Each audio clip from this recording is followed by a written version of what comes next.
আৰু সেই শুভাৰম্ভণি অনুষ্ঠানত আমাক আমন্ত্ৰণ কৰিলে আৰু আমি আহিলোঁ।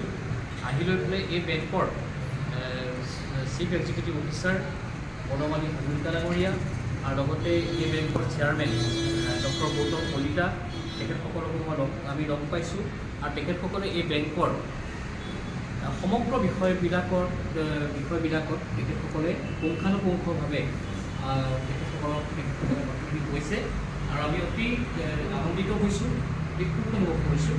কাৰণ এতিয়া আপোনালোকে জানে বিভিন্ন আমাৰ ৰাষ্ট্ৰীয়কৃত বেংকবিলাকলৈ যেতিয়া যাওঁ বা বিভিন্ন বেংকলৈ যাওঁ তেতিয়া এটা ঋণ বিচাৰি যেতিয়া আমি এজন অসমীয়া যুৱক হিচাপে যাওঁ, বিভিন্ন ব্যৱসায়িক ক্ষেত্ৰত যাওঁ বা ঘৰ বনোৱা ক্ষেত্ৰত যাওঁ বা গাড়ী এখন ল'বলৈ যাওঁ, তো বহুতখিনি আমাৰ ফৰ্মেলিটিজৰ কথা আহে। আৰু আজিকালি বিশেষকৈ চিভিল অকণমান ডাউন হৈ থাকিলে মানুহে ৰাষ্ট্ৰীয়কৃত বেংকবিলাকে লোন দিয়াত অকণমান আপত্তি কৰে।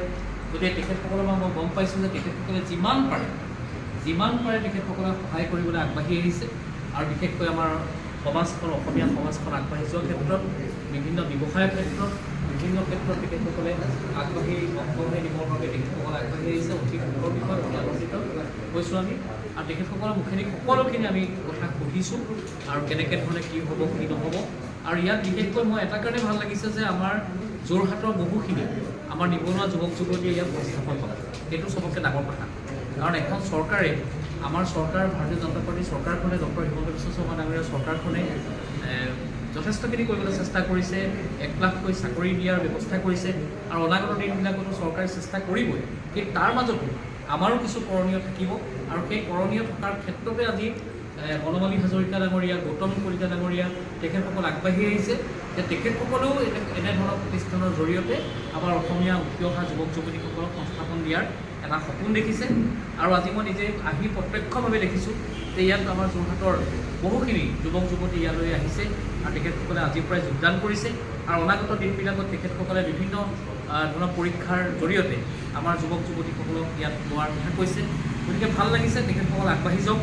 আৰু এই য়েছ বেংক, আমাৰ যিটো আমাৰ লীড বেংকে যাতে সফলতা হওক আৰু আগবাঢ়ি যাওক আৰু সদায় আমাৰ সহযোগিতা পৰামৰ্শ আমাৰ থাকিব বুলি প্ৰতিশ্ৰুতি প্ৰদান কৰিছোঁ। আৰু তেখেতসকলে ভাল ধৰণে আগবাঢ়ি যাওক, আমাৰ অসমৰ সমাজখনৰ কাৰণে কাম কৰি যাওক। আৰু আমাৰো তেখেতসকলৰ প্ৰতি যিখিনি কৰিবলগীয়া আছে আমি নিশ্চয় কৰিব।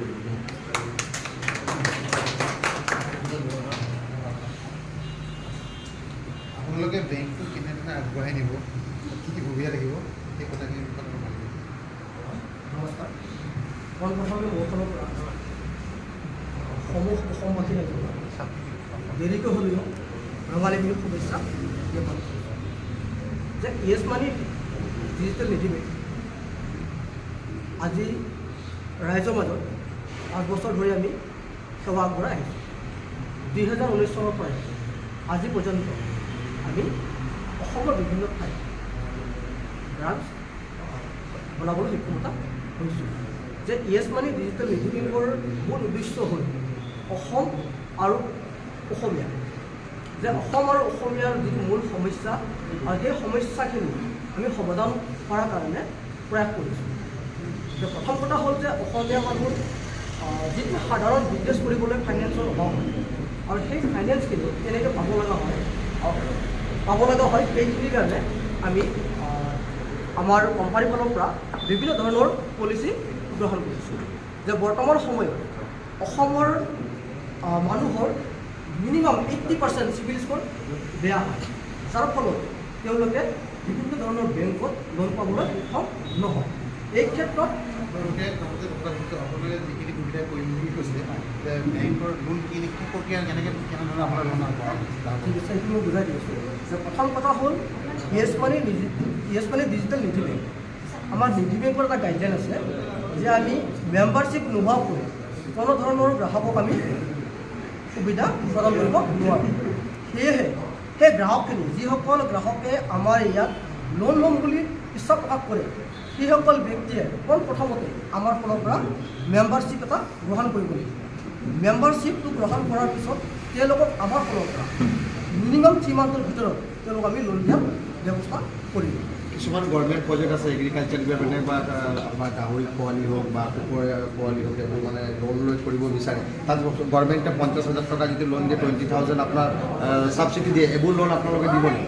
ইতিমধ্যে আমি নাবাৰ্ডৰ লগত যোগাযোগ কৰিছোঁ যিখিনি ছাবচিডি লোন আছে আমি নাবাৰ্ডৰ লগত সংযোগ হৈ কিনে তেওঁলোকক যাক আমি ব্যৱস্থাখিনি কৰিম প্ৰথম আমাৰ ফালৰ পৰা আমি নিজৰ অনুষ্ঠানসমূহত কি দিব পাৰিম যে 1 লাখলৈকে বিনা চিভিলত আমি তেওঁলোকক লোন দিয়াৰ সম্ভাৱনা আমি কৰিব পাৰোঁ এইটো আমাৰ ফালৰ পৰা এইটো 2019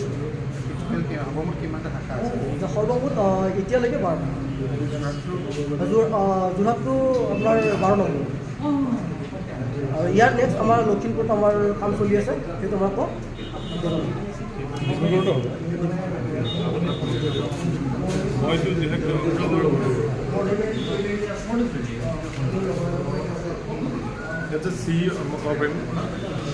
নমস্কাৰ যেনেকৈ CEO ডাঙৰীয়াই কৈছে যে মেম্বাৰশ্বিপ বুলি কৈ দিলে অলপ বেলেগ বুজি যাব মানে ধৰক আপোনাৰ যেতিয়া একাউণ্ট নাথাকে কেনেকৈ ধৰণে লোন দিয়া যাব সাধাৰণ কথা হয়নে আমাৰ লগত সম্পৰ্ক গঠন কৰিলেহে লোন দিয়া যাব আমাৰ উঠি অহা প্ৰজন্মই বিশ্বাস আলোচনা কৰিছোঁ যে দুখীয়া ল'ৰাখিনিয়ে লোন পাব নাই তেওঁলোকেতো ক'ৰ পৰা কি পাব নালাগে কোনোতো পইচা নিদিয়ে আৰু বেংকত গ'লে আলাইখিনি হয় সেইকাৰণে মই তেওঁলোকক বিশ্বাস কৰি মই ভাবিছিলোঁ যিটো আৰু এটা পদক্ষেপ মই ল'ব চেষ্টা কৰিছিলোঁ আৰু আগলৈ আমি পদক্ষেপ ল'ম